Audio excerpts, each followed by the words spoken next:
what people who've just listened to you or being introduced to you for the first time, they probably have a lot of faith in your adventuring and exploration and canoeing credentials by this point, but they won't have any proof of your writing credentials. And you are a really good writer.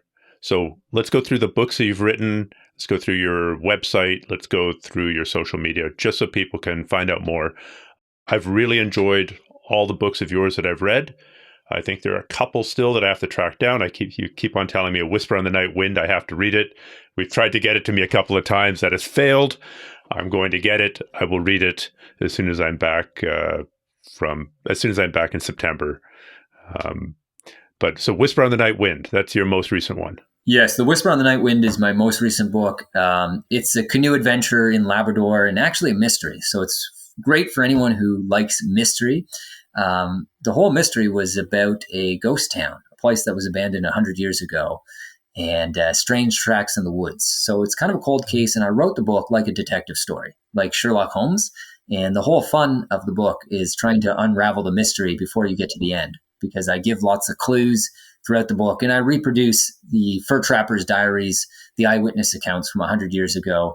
I let the reader read their actual words, and buried in their diaries and journals are all the clues you need to decipher the mystery. And by the time you get to the end, you learn what the answer to this century-old mystery is. And so it's a fun book. It's a great book for a campfire or a trip. And that's The Whisper on the Night Wind. That's my most recent book, which just came out last year. I also have a history book called A History of Canada in 10 Maps, which, despite the title, is not really about maps at all. It's about the flesh and blood characters who created the maps, bringing them to life and telling tales from Canada's history. And my book, Beyond the Trees, is about my journey alone across Canada's Arctic. And then my first book is Alone Against the North, and that's about surviving adventures in Canada's wilderness alone. So, yeah.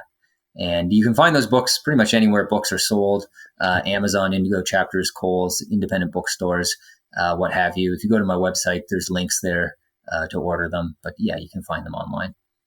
Yeah. Well, I've enjoyed everything that I've read of yours so far, and I look forward to continuing to enjoy them when I get my hands on Whisper on the Night Wind soon. Well, thank you.